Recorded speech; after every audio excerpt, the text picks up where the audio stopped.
Luísa era uma mulher que tinha um problema linguístico. Em cada 10 frases que ela dizia, uma começava por eu tenho de. E o resultado?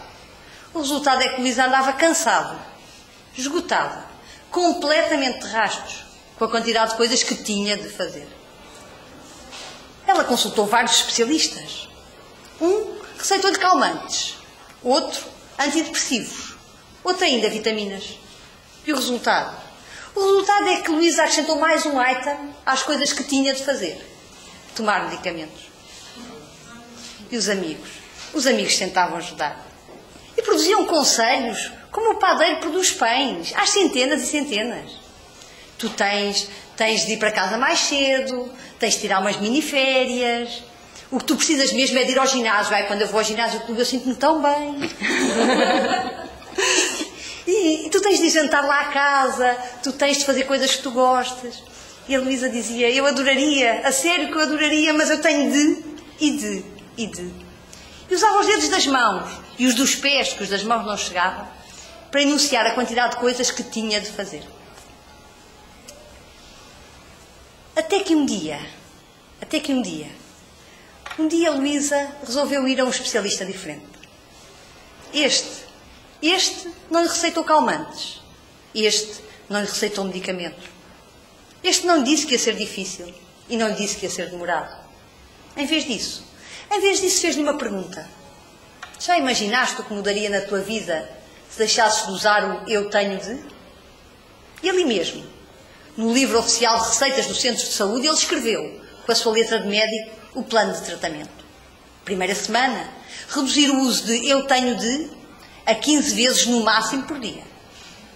Segunda semana, reduzir o uso de eu tenho de a 5 vezes no limite dos limites. E terceira semana, acabou-se o eu tenho de. Não há mais. E porque imaginou que ela poderia ter alguma dificuldade, resolveu dar-lhe o contacto de um grupo de apoio. Um grupo de pessoas responsáveis, empenhadas, trabalhadoras como ela, que tinham exatamente o mesmo problema. Era o grupo dos TDA. Os tenho de anónimos. E foi nesse grupo que Luísa aprendeu que havia outras alternativas à frase proibida. Dizia o animador do grupo dos TDA para a Luísa e para outro grupo que junto com ela estavam ali pela primeira vez. Repitam comigo. Eu escolho, eu decido, eu quero, eu faço, eu consigo. Repitam comigo. Eu escolho, eu decido, eu quero, eu faço, eu consigo. E o animador insistiu porque as pessoas não estavam a participar. Eu escolho, eu decido, eu quero, eu faço, eu consigo. Depois o animador explicou àquele grupo que ali estava qual a origem da força daquelas palavras. E explicou que os deuses que criam as palavras procuram fazer um trabalho sério e responsável.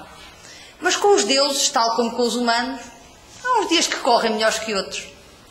E naquele dia, o dia daquele Deus tinha sido um dia mesmo bera. O Deus estava chateado, desconfortável, irritado. E quando escreveu, primeiro a versão mais simples, tens de, e depois a versão mais poderosa na primeira pessoa, eu tenho de, escreveu com raiva. E todo o desconforto daquele Deus ficou colado àquelas palavras, como uma maldição. Uma maldição que dizia que quem as ouvisse muitas vezes tenderia a repeti-las. E quem as repetisse muitas vezes tenderia a sentir-se obrigado a cumpri-las. E quem ousasse desobedecer? Quem ousasse desobedecer seria atormentado pela culpa. Não sei se vocês sabem o que isso é, mas a Luísa sabia.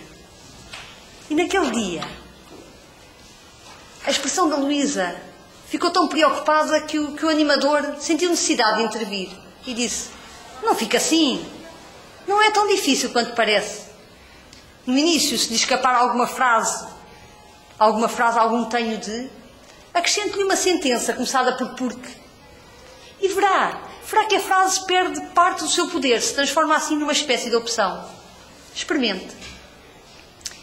E a Luísa saiu daquela reunião com todas aquelas informações a rodarem-lhe na cabeça. E tão distraída estava a pensar em tudo aquilo que não reparou que ao virar da esquina em sentido contrário caminhava um homem. Quase que chocaram de frente. Quando ela levantou os olhos, ela viu naquele homem um velho amigo de quem gostava muito. Ele convidou-a para lanchar. E a boca da Luísa já se abria para explicar que adoraria, mas que tinha... Quando se interrompeu. Interrompeu-se, recordou aquilo que tinha aprendido, que acabara de aprender, e começou a analisar a situação. Se, então, e isso ela não queria, mas por outro lado, se talvez conseguisse alterar, se, então, talvez, a decisão não era fácil. A decisão não era nada fácil. Mas pela primeira vez em muitos anos, a decisão era dela.